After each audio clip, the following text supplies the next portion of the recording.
Hello बच्चों, मैं हेमंत प्रजापति आप सबका स्वागत करता हूं अपनी ही चैनल एचपी केमिस्ट्री क्लासेस में। ऑर्गेनिक केमिस्ट्री में बच्चों हम बात कर रहे थे अभी तक एल्डिहाइड और कीटोन जैसे टॉपिक पर, ठीक। और आज हम एल्डिहाइड और कीटोन जैसे लेसन आपका कंप्लीट हुआ। उसमें एक टॉपिक हमने आपको विस्तार से पढ़ाया था जिसका नाम था एसीटोन। और एसीटोन के बाद हमने आपको कहा भी था कि हम कार्बोक्सिलिक एसिड जिसे हम बोलते हैं कार्बोक्सिलिक अम्ल, इस लेसन पर हम बात करेंगे। तो चलिए बच्चों, लेते हैं हम कार्बोक्सिलिक अम्ल पर। तो जैसा कि आप देखते हैं कार्बोक्सिलिक अम्ल पॉइंट आपके व्हाइट बोर्ड पर स्पष्ट रूप से दिखाई दे रहा होगा। इसका आज फर्स्ट लेक्चर होगा, 3-4 लेक्चर होंगे जिसमें आपका कार्बोक्सिलिक एसिड कंप्लीट होगा। बच्चों थोड़ा धैर्यपूर्वक वीडियो को देखिए, समझिए, प्रयास कीजिए, अच्छा लगेगा।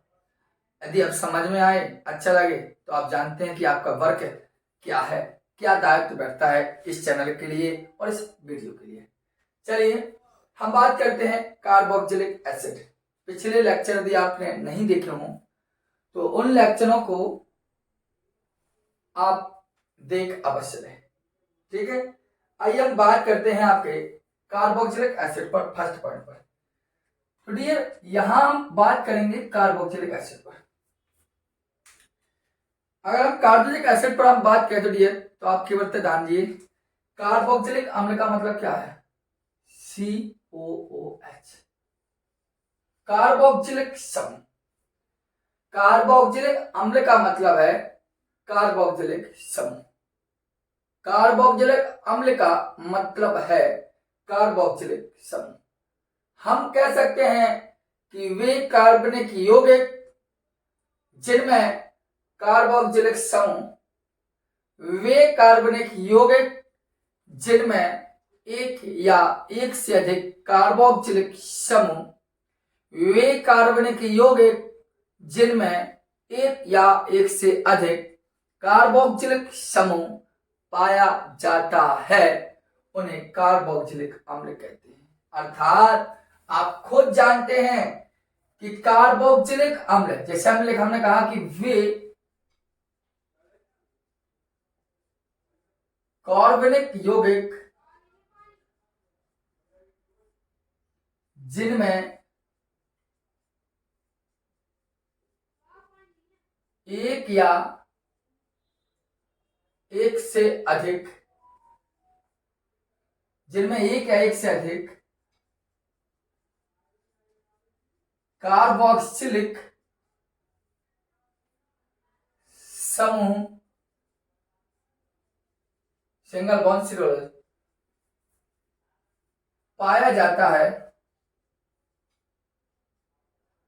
उन्हें कार्बोक्सिलिक अम्ल कहते हैं। उन्हें हम क्या कहेंगे बच्चों? उसे हम कहेंगे कार्बोक्सिलिक अम्ल। कार्बोक्सिलिक अम्ल कहते हैं। इस बात को आपको जानना है।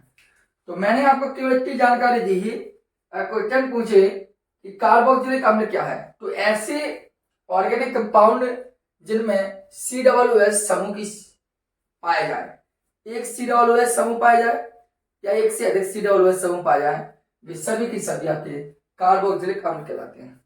आपको पता होना चाहिए कार्बोक्सिलिक अम्ल की यदि संरचना को देखे जाए, स्ट्रक्चर को देखा जाए,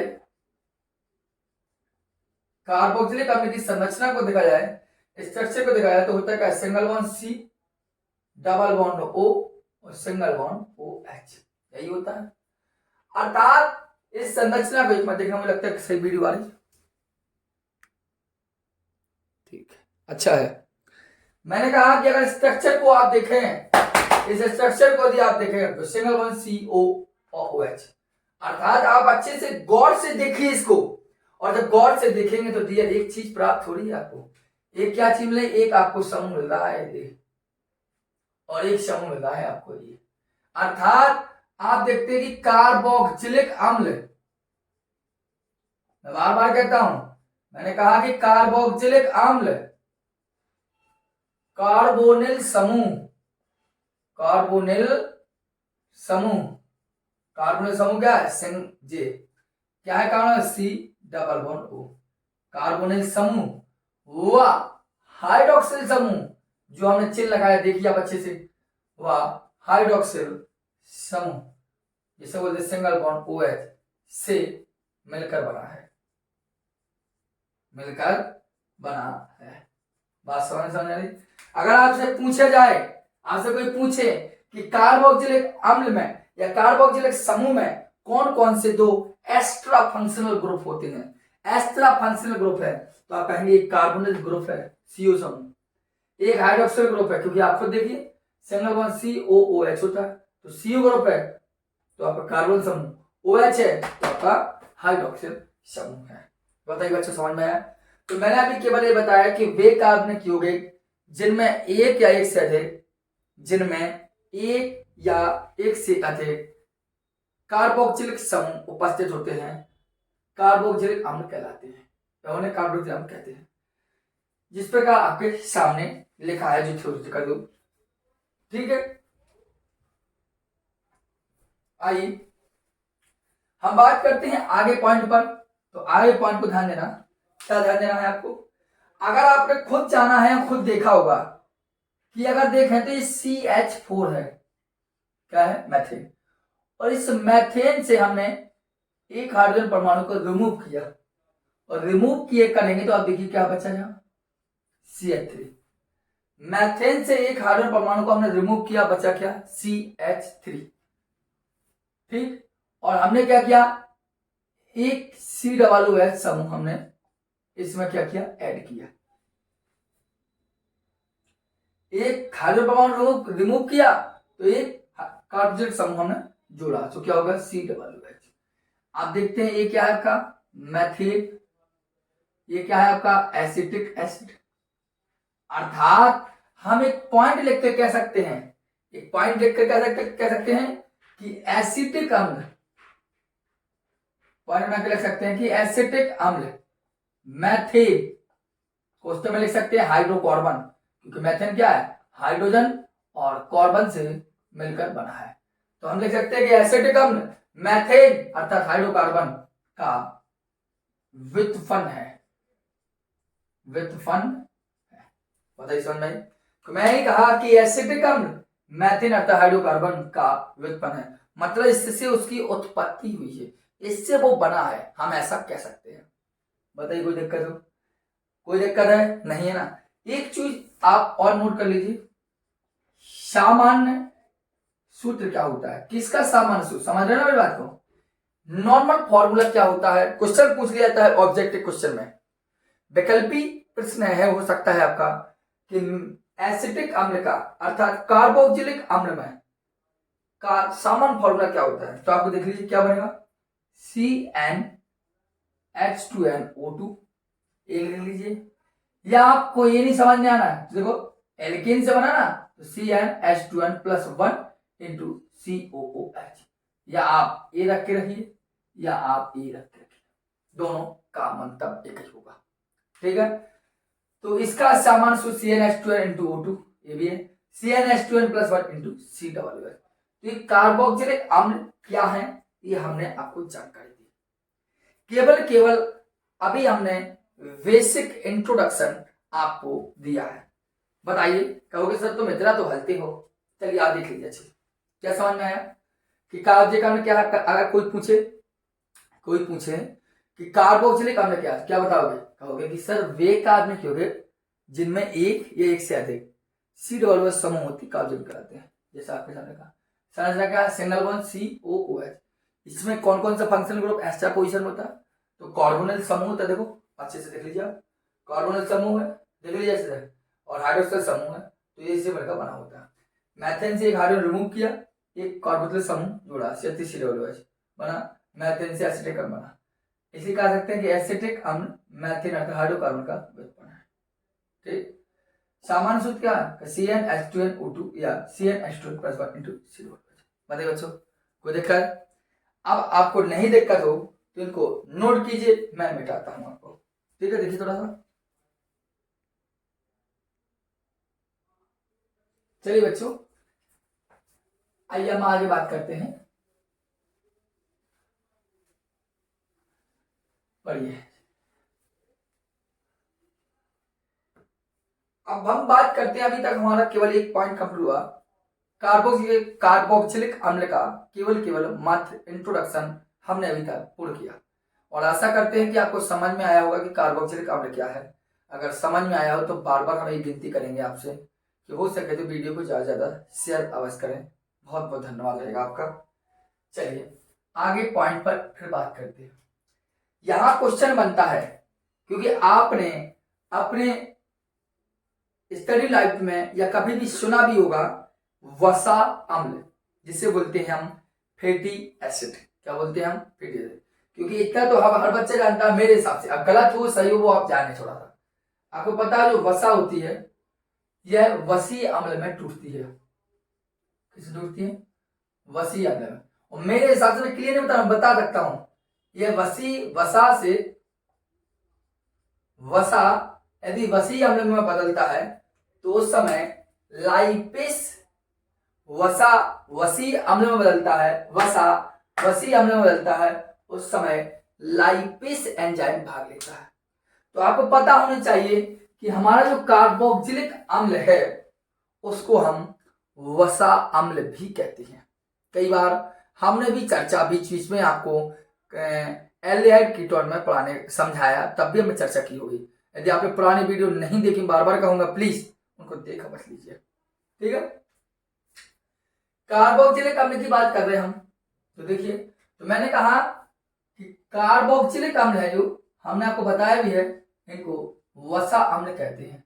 अब क्यों कहते हैं इनको वसा अम्ल, वही बात यहां भार्गव पर करेंगे। तो कार्बोक्सिलिक अम्ल, मैंने कहा कि जो कार्बोक्सिलिक अम्ल है उन्हें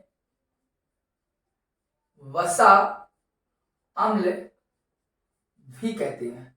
हमें पता है कि YouTube जैसे चैनल पर आज के समय में आपको पता है और हम भी जानते हैं कि ऐसे व्हाइट बोर्ड तो अब एक कोने में रख चुकी है।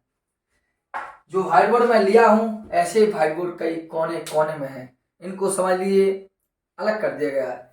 केवल आज के ट्रेडिशन के हिसाब से डिजिटल बोर्ड आ चुका है और बच्चों का मन भी उन्हीं डिजिटल बोर्ड को देखने में अच्छा लगता है। लेकिन मैं एक जवाबदारी अवश्य कहूंगा कि एक बार वीडियो को आप देखिए तो जितना समझाऊंगा उतना मस्तिष्क में ना बैठ जाए तो आप बता देना, लेकिन एक बार प्रयास तो कीजिए, समझने का प्रयास कीजिए। देखिए, मैंने कहा कि कार्बोक्सिलिक अम्ल को वसा अम्ल भी कहते हैं। क्या कहते हैं सर? को वसा अम्ल भी कहते हैं। क्यों कहते हैं? क्योंकि सब कुछ आंसर मिलेगा, क्योंकि इस श्रेणी के उच्च सदस्य जैसे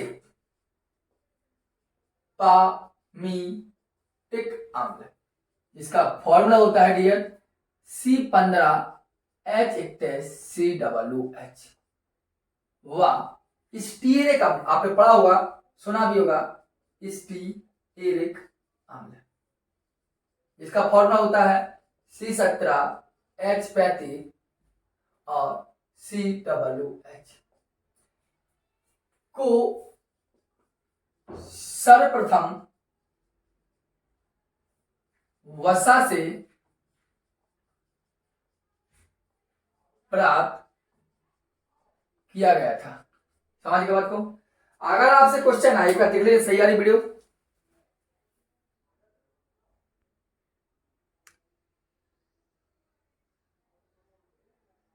सही आ रही होगी, ठीक है। मैंने कहा अगर आपसे क्वेश्चन पूछे कि कार्बोक्सिलिक अम्ल जो होते हैं उनको हम, जो कार्बोक्सिलिक अम्ल होते हैं, अगर क्वेश्चन पूछे कि कार्बोक्सिलिक अम्ल को हम वसा अम्ल क्यों कहते हैं, तो आप बता देंगे कि कार्बोक्सिलिक अम्ल को हम वसा अम्ल इसलिए कहते हैं क्योंकि इस श्रेणी के सबसे उच्च सदस्य, सबसे हायर फैमिली वाला जो सदस्य है उसको, जिसे हम बोलते हैं पामीटिक अम्ल, स्टीयरिक अम्ल, ऐसे कई उच्च सदस्य हैं जिनको सबसे पहले वसा से प्राप्त किया गया था, इसलिए इनको हम वसा अम्ल भी कहते हैं। क्या कहते हैं डियर? वसा अम्ल, एक मिनट लिखो ना। अगर आपसे क्वेश्चन पूछे कि कार्बोक्सिलिक अम्लों को वसा अम्ल क्यों कहते हैं, तो आपको केवल केवल इतना जानकारी देना है कि कार्बोक्सिलिक अम्लों को वसा अम्ल इसलिए कहते हैं क्योंकि इस श्रेणी के जो उच्च सदस्य हैं उनको सबसे पहले, उच्च श्रेणी के जो सदस्य हैं इनके, जैसे पामिटिक अम्ल, स्टीरिक अम्ल, इनको सबसे पहले वसा से ही प्राप्त किया गया था, इसलिए इनको हम क्या बोलते हैं सर, इनको हम वसा अम्ल भी कहते हैं। सीधे सीधे सिंपल सा क्वेश्चन है, ठीक है। एक बार आप रिपीट कीजिए, मस्तिष्क में अपने आप बैठ जाएगा। ठीक बच्चों, आइए एक क्वेश्चन आपका ये कंप्लीट हुआ।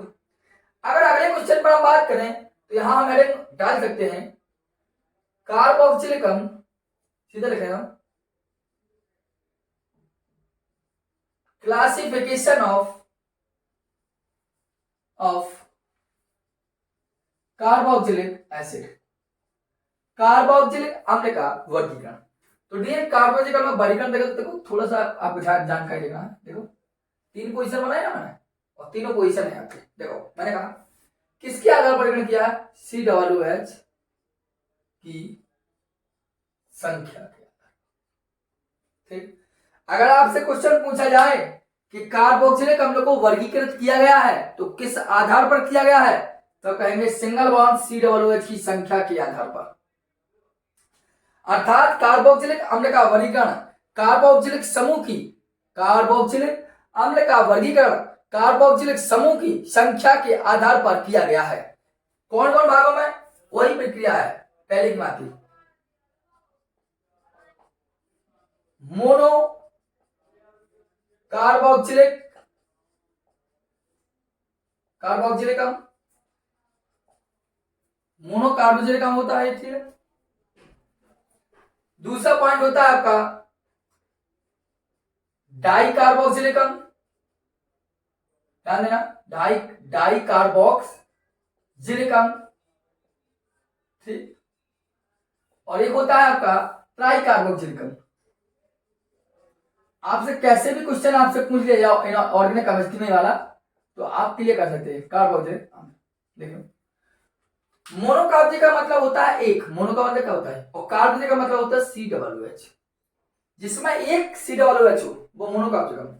डाई का मतलब दो COOH हो तो आपका डाई कार्बोक्सिलिक अम्ल, और ट्राई का मतलब तीन COOH हो तो उसे बोलते हैं हम ट्राई कार्बोक्सिलिक अम्ल। मस्तिष्क से बैठ गया।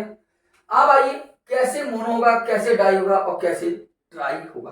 देखिए मोनोकार्बोक्सिलिक अम्ल लिया हमने, कैसे लेंगे, देखो मैंने कहा जैसे लिखा SCOOH, मैंने लिया CH3COOH, हो गया ना।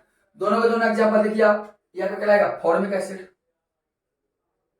क्या बोलते हैं इसे हम, फॉर्मिक एसिड। इसे क्या बोलते हैं, एसिटिक एसिड। तो कहने का मतलब है मोनोकार्बोक्सिलिक अम्ल वे अम्ल कहलाते हैं जिनमें एक COOH समूह होता है। तो एक COOH, दोनों में एक COOH है, चाहे फॉर्मिक एसिड हो, एसिटिक अम्ल हो, ये सभी के सभी ऐसे कंपाउंड आपके मोनोकार्बोक्सिलिक अम्ल की श्रेणी के अंतर्गत आते हैं। ठीक है बच्चों, अगर आपसे क्वेश्चन पूछे डाई कार्बोक्सिलिक अम्ल क्या, तो फिर डियर कुछ नहीं, या फिर लिखिए CH2COOH, CH2COOH। क्या बोलते हैं इसे, सक्सीनिक अम्ल। क्या बोलेंगे इसे हम, इसे बोलेंगे सक्सीनिक अम्ल।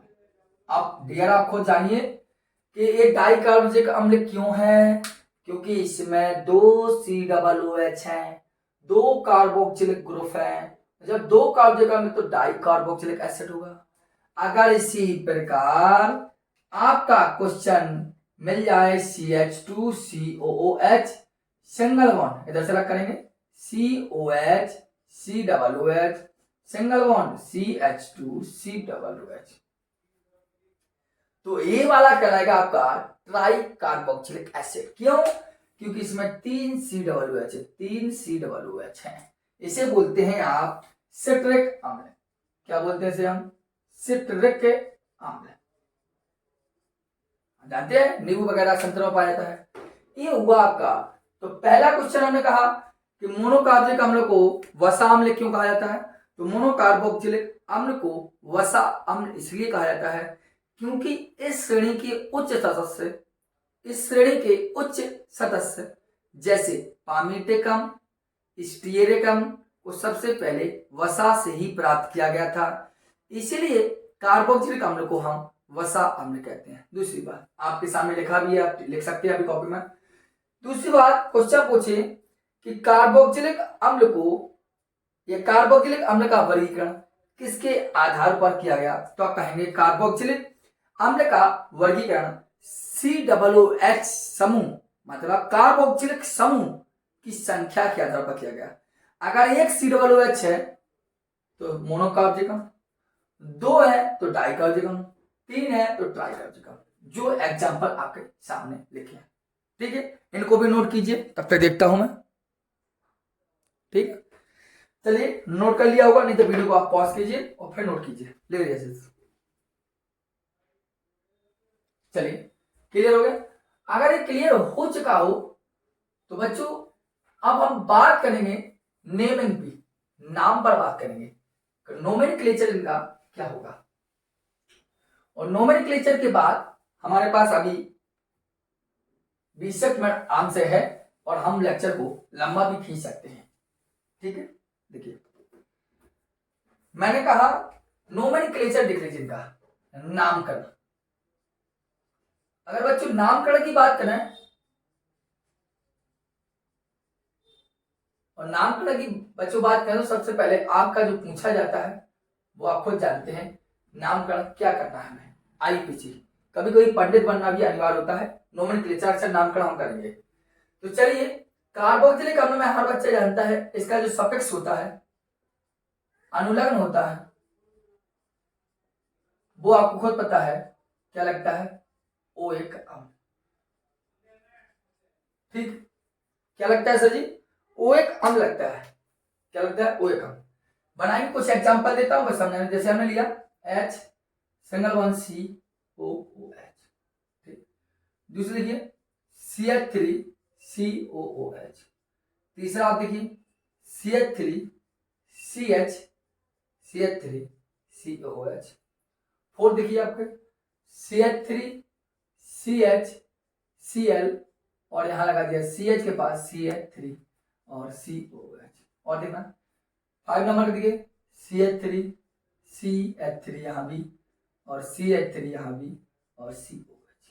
देखिए 5 पॉइंट में आपको पूरा नोमेनक्लेचर मस्तिष्क में बैठ जाएगा, क्योंकि मैंने आईपीसी नामकरण आपको स्पष्ट रूप से समझाए भी हैं। यदि वहां अच्छे से नहीं समझ में आती है अभी तो वहां पर चैनल पर जाइए, लिंक कहो तो आपको डिस्क्रिप्शन में दे देंगे हम, जिससे आपको दिक्कत पड़े। जबकि आप चैनल पर जाइए, एचपी केमिस्ट्री क्लासेस लिखिए और डाल देना आईयूपीएससी, आ जाएगा, या लिख देना आईयूपीएससी बाई हेमंत, तो भी आपके लेक्चर क्लियर हो जाएंगे। आइए नोमेनक्लेचर पर हम देखें। सबसे पहले आप खुद जानते हैं कार्बन की देखेंगे, कार्बन कितना है, कितना कार्बन है यहाँ पर, केवल एक कार्बन है, वो भी फंक्शनल ग्रुप का है। दिखाई दे रहा ना, ठीक है। चलिए एक कार्बन है वो भी फंक्शनल ग्रुप का है, तो एक कार्बन को आप जानते हैं बोलते क्या है, मैथ। क्या बोलते हैं, मैथ। और पूरा का पूरा ग्रुप होगा, पूरा का पूरा ये ग्रुप कहलाएगा। ग्रुप क्या कहलाएगा, वही सिंगल वन COOH आपका। और COOH के लिए क्या लगाते हैं, OH अम्ल। तो मैथ में पहले तो लगाएंगे ए, मैथिन, और इसका लगाएंगे OH अम्ल, सो एक डंडा एक मात्रा और एक अम्ल। क्योंकि एल्केन के बचपन होते हैं तो एन तो लगाएंगे ही हम, और OH अम्ल लगा दिए। इधर देखिए देखिए कितना कार्बन है, 1 और 2, 1 2 1 2, 2 बोले तो एथ, 2 बोले तो एथ, और लगाएंगे क्या, एन तो लगाना है, तो एथेन हो जाएगा। और COOH समूह के लिए हम क्या यूज करेंगे, OH। तो एक डंडा लगाइए एक मात्रा के साथ एथेनोइक अम्ल। बात समझ में आ गई। यहां देखिए आप 1 कार्बन 2 कार्बन एंड 3 कार्बन। दूसरे नंबर पर CH3 ग्रुप है ना, देखिए 2, और CH3 को बोलते क्या, मैथिल। CH3 का बोलते 2 मैथिल। कितना कार्बन, 1 2 3, 1 2 3, 3 कार्बन बोले तो प्रोप, और सिंगल बॉन्ड है तो एन, और सी डबल के लगाएंगे OH अम्ल, तो प्रोपेनोइक। बताइए समझ में, तो इसे बोलेंगे 2 मैथिल प्रोपेनोइक अम्ल। क्लियर है, चलिए आगे। यहाँ फंक्शनल ग्रुप इस तरफ है, तो इसे करेंगे 1 2 3 एंड 4। तो 3 नंबर पर Cl और 2 नंबर पर मैथिल। मैथिल में आता है M, क्लोरो में आता है C, तो पहले लिखेंगे 3 नंबर वाला, अर्थात 3 क्लोरो, और दूसरे नंबर मैथिल तो 2 मैथिल। कितना टोटल कार्बन? 4। 4 का मतलब but, single bond ane, butane, और लगाएंगे सी डबल का ओ एक कम, तो ब्यूटेन नो एक। आपने सीखा होगा, थोड़ा रिवाइज करवा रहा हूं मैं, समझ लीजिए आपके लिए। याद रखिए 1 2 3 1 2 3 1 2 3 1 2 3, सब 3 कार्बन मिलना तो सीधा लाइन निकल रहे 1 2 3। तो दूसरे पड़े और दूसरे पड़े तो 2 2, दो होने के कारण डाई, क्या है 2 method, 2 2 di method, 3 carbon so pro, single bond तो ए, सी डबल से तो ओ एक कम, प्रो पे नो एक। बताइए, ये आपके सामने थे कुछ आईपीसी जो आपको सीखने थे खुद। अब नोमेनक्लेचर यदि आपने सीख लिया हो बच्चों, तो हम बात चलते हैं इनके बनाने की विधियों पर। किस पर चलेंगे? बनाने की विधियों पर। नोट कर लीजिए आप अच्छे से इनको। बार बार मैं इसलिए आता हूं यहाँ, जैसे वीडियो देख सको सही आ रही, पता चला कि हम मेहनत करते चले जा रहे हैं, करते जा रहे हैं, करते जा रहे हैं, करते जा रहे हैं, और पता चला वीडियो फुस। समझ रहे? क्लियर हो गया बात को? अलग करता हूं। अब यदि बनाने की विधियों पर बात करेंगे, हेडिंग होगी हमारी मोनोकार्बनिक अम्ल बनाने की सामान्य विधियां। डाल लीजिए आप हेडिंग, लगाइए अपनी भी कॉपी में, जल्दी लगाइए, लगी होगी आशा करता हूं। चलिए, हेडिंग क्या होगी? मोनो ओ मोनो मोनो कार्बोक्सिलिक, देखिए मोनो कार्बोक्सिलिक अम्ल बनाने की सामान्य विधि। देखिए ये क्या हो गया, मैंने हेड डाली, मेन हेडिंग है आपकी मोनोकार्बोक्सिलिक अम्ल बनाने की सामान्य विधियां। चलिए बात करते हैं मोनोकार्बोक्सिलिक अम्ल बनाने की सामान्य विधि। तो पहला मेथड क्या कहता है मोनोकार्बोक्सिलिक का? ध्यान से समझना। पहला मेथड हो सकता है प्राथमिक अर्थात प्राइमरी, प्राथमिक एल्कोहल के ऑक्सीकरण द्वारा। बात समझ में आ रही? अगर प्राइमरी एल्कोहल का ऑक्सीडेशन हम करा दें तो हमें मोनोकार्बोक्सिलिक अम्ल प्राप्त हो जाएगा। समझ बात को? मेरी बात को चलिए कराएं। प्राइमरी एल्कोहल होते क्या? ऐसे एल्कोहल जिनका फॉर्मूला CH2OH होता है। तो यहाँ एल्काइल ग्रुप लगा दीजिए, हो गया 1 डिग्री, अर्थात प्राइमरी एल्कोहल हो गया 1 डिग्री एल्कोहल या प्राइमरी एल्कोहल। इसका आपको जानते हैं अम्लीय माध्यम ऑप्शन कराएंगे K2 Cr2O7 और H2SO4। पीछे कई बार करवा चुके हो गया, काफी प्राचीन काल से पढ़ते आ रहे हो इसका ऑक्सीकरण। ऑक्सीकरण होना है तो ऐड टू ऑक्सीजन, देखो क्या होना कुछ नहीं, एक क्रियात्मक समूह का हाइड्रोजन और एक अल्फा कार्बन का हाइड्रोजन। तो देखो ये वाला हाइड्रोजन और ये वाला हाइड्रोजन जाएंगे इसके पास, हो गया H2O। एक इसका हाइड्रोजन एक इसका हाइड्रोजन गया, हो तो बचा RCHO। देख लीजिए आप, एक H इसका एक इसका, हो गया H2O। तो CH2 था तो H निकला CH और होता है HCO। इसका एक बार और ऑक्सीजन करा दीजिए वैसे ही, इसी में आ गया तो हो गया RCOOH। आया समझ में? देख लीजिए क्लियर? तो ये बन गया आपका कार्बोक्सिलिक अम्ल। बनना था कैसे? बिल्कुल सिंपल सा मेथड। एग्जांपल देखें सर, R की जगह पर आप H ले लें, HCH2OH, कराइए ऑक्सीजन, फिर क्रिया होगी, यही चीजें होंगी, बार बार लिख नहीं रहा हूं इसलिए। इधर का H इधर का H, O के साथ जाएगा H2, क्या बचा H तो था, इधर CHO बचा। इसे क्या बोलते हैं हम? फॉर्मेल्डिहाइड। और इसका एक बार ऑक्सीकरण कराएंगे हम तो HCOOH। इसे क्या बोलते हैं? Formic acid. कोई दिक्कत? ये हो गया फॉर्मिक एसिड। अगर आप देखिए, अगर H की जगह पर हम मेथाइल ग्रुप ले लें, CH3 CH2OH। इसे आप खुद जानते हैं एथाइल एल्कोहल बोलते हैं, कलाई ऑक्सीजन। सेम कंडीशन है, उत्प्रेरक वही होगा पोटेशियम डाइक्रोमेट, शांत सल्फ्यूरिक एसिड। सा क्या होना कुछ नहीं, यहाँ का हाइड्रोजन यहाँ का हाइड्रोजन और से लेके जाएगा H2, क्या बचा CH3 CH3 इधर C, इधर एक कैसे बचा CH, और इसे बोलते हैं आपको जानते हैं एसिटाल्डेहाइड, एसिटाल्डेहाइड। अब इसका ऑक्सीजन एक बार पकड़ रही है आप, इसमें जुड़ जाएगा तो CH3COOH, इसे बोलते हैं एसिटिक अम्ल। बताइए मोनोकार्बोक्सिलिक अम्ल बात करते हैं तो मोनोकार्बोक्सिलिक मतलब क्या हो, मोनोकार्बोक्सिलिक अम्ल का मतलब क्या होता है, जिसके पास एक COOH हो। तो इसके पास भी एक COOH है, इसके पास भी है, इसका सभी मोनोकार्बोक्सिलिक अम्ल तो बने। तो ये मोनोकार्बोक्सिलिक अम्ल बनाने की सामान्य विधियों में एक मेथड था एल्कोहल का ऑक्सीकरण। लिख लीजिए इसको, और इस पर दिखाई भी दे रहा है, थोड़ा सा वीडियो को और सही कर दूं। अब दिखाई दे, क्या बात है। आइए आगे ना, प्राइमरी एल्कोहल के ऑक्सीकरण के द्वारा हम समझ चुके हैं। अब चलिए अगले मेथड पर हम बात करते हैं, और अगले मेथड पर हम बात करेंगे तो आप हेडिंग लगाइए कॉपी में अपने 1,1। जितनी विधि हो जाएंगे हम यहाँ कराएंगे, बाकी विधि और रासायनिक गुण हम नेक्स्ट लेक्चर पर बात करेंगे। वो देखना ना भूले, बार बार कहूंगा, ठीक है। चलिए दूसरा मेथड मैंने कहा कि 1,1 ट्राई हेलोजन, ट्राई हेलोजनों के व्युत्पन्न का क्षारीय, ये आपकी हेड मारा कि 1,1,1 ट्राई हेलोजनों के व्युत्पन्न का क्षारीय है। देखो यहां ले लिया, सपोज एल्किल ग्रुप ले रहा हूं मैं, ठीक है, RC, इधर X लगाया, इधर X लगाया, इधर X लगाया। देखो एक ही कार्बन पर, वन कार्बन पर एक हेलोजन, दूसरा हेलोजन, तीसरा ट्राई हेलोजन हो गया ना।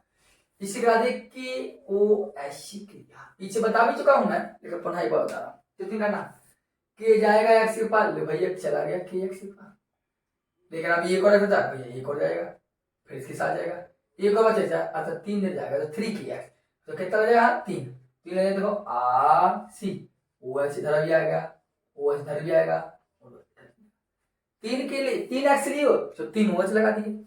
अब आपको पता है एक कार्बन परमाणु पर एक से अधिक हाइड्रोक्सिल परमाणु की संख्या नहीं हो सकती, यदि है तो वह क्या हो जाएगा, जल अपघटित हो जाएगा। क्या हो जाएगा, अपघटित हो जाएगा, अर्थात पानी निकाल देगा। इस प्रकार देखिए RC क्या बचा OOH, देखो OOH बनेगा।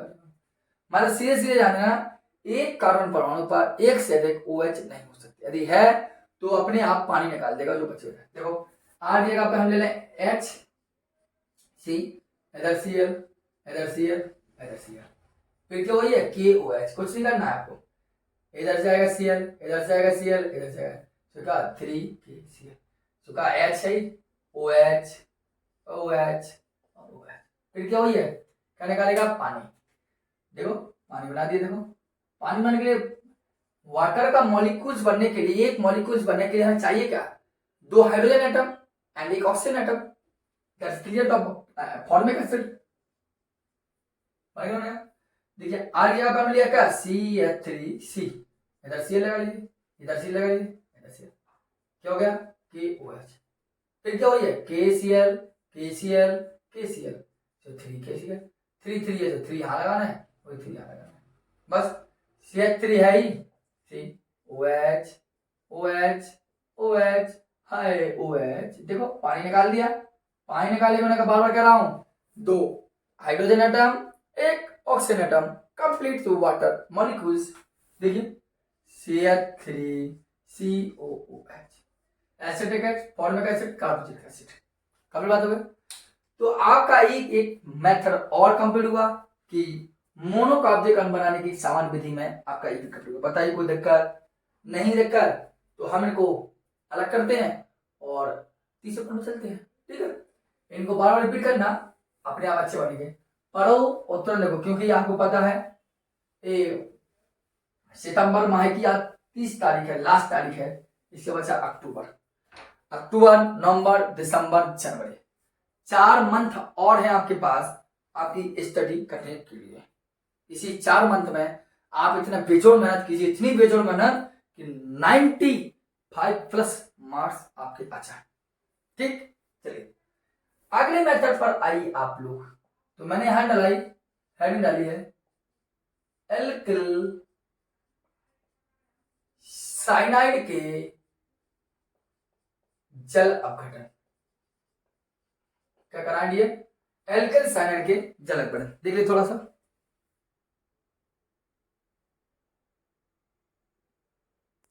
एल्किल साइनाइड के जल अपघटन। देखिए एल्किल साइनाइड में देखो, ये आपका alkyl C triple bond N, ये तो एल्किल साइनाइड है। आर एल्किल सी साइनाइड, इसे कहा जल अपघटन करना है, तो ये कुछ दिक्कत की बात ही नहीं है। जल अपघटन का मतलब हुआ H2, और H2 में होता क्या क्या है? H प्लस होता है, OH माइनस होता है। कुछ नहीं करना, इधर बचा R C, इधर और इधर, ऐसे बॉन्ड तोड़ दिया हमने। अब इधर लगा दिया हमने N, और N कैसा होता है? नेगेटिव, तो चला जाएगा इसके पास H, NH, OH से यहाँ रह जाएगा OH, बन गया। और जब भी NH दिखाई दे जल का फिर जोड़ दीजिए आप, तो JNH और JH हो गया NH3, और आपका RCOH था ही, और डबल बॉन्ड करके हो गया। तो हो गया ना? क्या हो गया देखो, RCOOH, समझ आई? ये सब फंड आपका हो गया।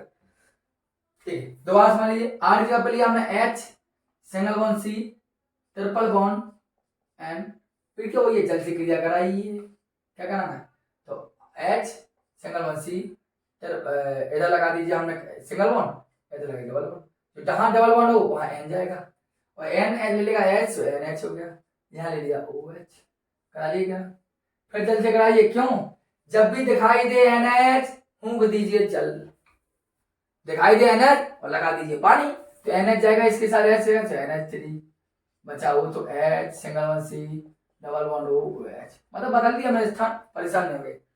जैसे ही बढ़िया फॉर्म, जैसे हमने लिया CH3 single bond C triple bond, करा दिया CH3C, इधर लगा दो डबल बॉन्ड, इधर लगा सिंगल, जहां डबल बॉन्ड वहां N, जहां डबल बॉन्ड वहां N, तो भाई साहब डबल बॉन्ड वहां N, तो इधर N होगा तो H, क्योंकि जल से क्रिया कराना था, तो यहां हो जाएगा OH। आप क्या करना है? फिर जल NH दिखाई दे तो फिर NH H, NH3 CH3 single bond C double bond OH, बताइए कोई दिक्कत? तो ये हो गया आपका कार्बोक्सिलिक अम्ल बनाने का एक अन्य मेथड। और बार बार मैं इसलिए आता हूँ यहाँ की आपको वीडियो देख सकूं कि हाँ लाइट आ रही कि हम आ रही, हम नहीं चाहते कोई वीडियो खराब हो। पता चला कि 30-40 मिनट हम बराबर कंटिन्यू पढ़ा रहे हैं, पता चला कुछ मिस कर दिया। ठीक है, चलिए एक मेथड और देख ले, बाकी मेथडों को हम बाद में देखेंगे। ठीक है, क्यों देखेंगे बाद में? उसका रीजन है क्योंकि टाइम ज्यादा हो रहा है, हमें भी अभी वर्क करना है थोड़ा सा कुछ। ठीक है, अब आइए जितना लोन समझ एक दियो, हम है लोई अम्ल हैलाइड के जल अपघटन से, अम्ल हैलाइड के जल अपघटन से, क्योंकि रात्रि के 8:30 बजने वाले हैं सची। अम्ल हैलाइड के जल अपघटन द्वारा देखो, ये RCOX, इसका जल अपघटन कराना है। जल अपघटन मतलब है H2O, कराइए कोई दिक्कत नहीं। AX जाएगा H लेके, हो गया HX, क्या बचा? RCO बचा ही, यहाँ एक OH बचा, तो OH हो गया। एग्जाम्पल है CH3 लिया हमने, CO और यहाँ लिया Cl, इसे बोलते हैं सर जी एसिटिल क्लोराइड। लास्ट में तो बताने बाद बताऊंगा सब कुछ। इसकी आपने पानी से क्रिया कराई, होना क्या? HCl हो गया, क्या है? CH3COOH। ये बना आपको एक मेथड, बनेगा नहीं बनेगा? ये बनेगा। बनाने के लिए आप एक मेथड और लिख लीजिए, दिक्कत है जल्दी हो जाए। अम्ल हो गया, ज्यादा कर लीजिए आप एमाइडो के जल अपघटन था, जो बचेगा मान लेगा एमाइडो के जल अपघटन द्वारा। एमआर का क्या होता है RCONH2, जल अपघटन कराना तो H2O से क्रिया, कुछ होना थोड़ी है। NH2 जाएगा पूरा का पूरा उठ के H के पास, जैसे यहाँ Cl गया तो H के पास HCl, NH2 जाएगा इसके बाद तो NH3, तो क्या RCO है, इधर से O और H बन गया। ये R की जगह पे आपने लिया CH3CONH2, जल से क्रिया कर रही, होना क्या NH जाएगा इसके पास NH3, क्या बचा यहाँ CH3, और क्या बचा CO, इधर बचा OH, इसे क्या बोलते हैं एसिटेट। एक मेथड आपका ये भी हो जाता है। और आपका मेथड वही है जो अभी तक हम आपको पीछे भी पढ़ा भी चुके हैं, लेकिन आपको एक बार रिवाइज किया है बार बार। रिवाइज से हुआ क्या, थोड़ा सा बेनिफिट तो हो गया कि आप अच्छे से एक बार पढ़ चुके हैं। मन तो हो रहा है कि पूरे कंप्लीट कर दूं बनाने की विधियों पर, वीडियो देख लो, क्योंकि मुझे थोड़ा बाहर जाना है, इसलिए चलिए थोड़ा सा देख ले रहे हैं यहाँ पर, थोड़ा सा कर ले रहे हैं 2 क्वेश्चन को। चलिए लिख लिया होगा आपने, एक लिख लीजिए आप एस्टर की तरह कर, छोटी चीजें समझ में आएगा। ठीक है, यहां लिखा मैं जो भी मेथड हो, 6वां 7वां 8वां, एस्टर की तरह कर देना, एस्टर के जल अपघटन। तो भैया कुछ नहीं करना है, तनु H2SO4 की उपस्थिति में डाइल्यूट सल्फ्यूरिक एसिड की उपस्थिति, देखो एस्टर क्या होता है RCOOR, यहां लिया एस्टर। आपको कुछ नहीं करना, आपको दो जल अपघटन कराना, जल जोड़ दीजिए, आपको जानते हैं एक बन जाएगा RCOOH, और क्या बनेगा इतना पार से H लिया और बन जाएगा R-OH, बन गया ना। या R क्या बना लो CH3CO, इस R जगह लो C2H5, दोनों भिन्न ले रहे, जिसे हम बोलते हैं एथिल एसीटेट। जल अपघटन कराना है, जल से जोड़ दिया, फिर क्या हुई है तनु सल्फ्यूरिक एसिड जोड़ा, खुद देखिए CH3COO, इतना बाहर है ना, इतना H लेके चला जाएगा यहाँ पर, तो CH3 से और बना क्या C2H5OH। ये आपका एक मेथड होगा। लास्ट मेथड रह गया है आपका कार्बन डाइऑक्साइड की ग्रिग्नार्ड अभिकर्मक से क्रिया, इससे बाद कंप्लीट आपका हो जाएगा मोनोकार्बोनिक अम्ल बनाने की विधियों पर। इसके बाद जो नेक्स्ट लेक्चर आएंगे, उस लेक्चर पर हम फिजिकल प्रॉपर्टीज और केमिकल प्रॉपर्टीज पर हम बात करेंगे। चलिए बच्चों, जबकि हम जो भी मेथड है आपका कार्बन डाइऑक्साइड वाला, जैसे लिखा C+O, ठीक है, प्लस में हमने लिया CH3MgCl लिया, जबकि हम आपको मेथड पीछे सिखा भी चुके हैं, कुछ नहीं करना है आपको। इसको आप बी से तोड़िए, ग्रिग्नार्ड अभिकर्मक, केवल ग्रिग्नार्ड अभिकर्मक को मैंने 3 से 4 लेक्चरों में आपको पढ़ाया है, हमको देख लीजिए अच्छे समझेगा। ग्रिग्नार्ड क्रिया कराएंगे तो 2 पार्ट तोड़े CH3, ये ले जाएगा कार्बन के पास, बाकी ले जाएगा ऑक्सीजन पास, देखो C+O, इधर हो गया CH3 सिंगल बॉन्ड OMgCl, हो गया। कुछ नहीं करना है आपको, इधर अच्छी लग रही है तो बैक साइड लगा दे रहा हूं मैं, CH3 प्लस में जब भी दिखाई दे जल जोड़ दीजिए, कुछ नहीं करना, Mg इधर से H लेगा तो MgOH, क्या बचा CH3 था, C+O था, सिंगल O है, इधर से लिया H, हो गया एसिटिक एसिड। बात समझ आई? नहीं समझ में? दोबारा सुन लीजिए, क्या किया मैंने, C+O CH3MgCl, methyl magnesium chloride, carbon dioxide react to methyl magnesium chloride. कुछ नहीं करना, बीच पार्ट से टूटता है, कई बार आपको समझाया है, मेथल पार्ट अलग हो जाता है, मैग्नीशियम क्लोराइड वाला पार्ट अलग हो जाता है। मेथल वाला या एथल वाला पार्ट हमेशा कार्बन से जुड़ता है, और जो शेष बचा पार्ट हमेशा नेगेटिव परमाणु जुड़ता है। तो मेथल वाला पार्ट कार्बन जुड़ जाएगा, तो देखो CH3 लगा दिया हमने यहाँ, डबल बॉन्ड O था, सिंगल बॉन्ड, अब बाकी पार्ट हो जाएगा O के साथ, तो OMgCl, और पानी आया, पानी का मतलब HOH, तो होना क्या MgOH, ठीक है, और बचा क्या CH3COO, और इधर O और H एसिड बन गया। कहने का मतलब है ये अभिक्रिया 2 बार आपको समझाइए, समझ में आ चुकी होगी। तो ये बच्चों आपको बात करते हैं, ये लेक्चर अब हम समाप्त करते हैं और नेक्स्ट लेक्चर पर हम बात करेंगे। ठीक है बच्चों, और इनको समझने का प्रयास कीजिए, कॉपी में नोट कीजिए, विचार कीजिए। अगर नहीं समझ में आया तो आप कमेंट बॉक्स में कमेंट बॉक्स कीजिए। ठीक है बच्चों, ये फर्स्ट लेक्चर था, देख लीजिए आप। अब हम फर्स्ट लेक्चर, ये आपका क्या लेक्चर था? फर्स्ट लेक्चर था। ठीक है, इसके पहले के लेक्चर आपको देखना हो तो कोई भी टॉपिक देखना हो बस बाई हेमंत डाल दीजिए और एचपी केमिस्ट्री क्लासेस पर आपके सामने तत्पर है। धन्यवाद।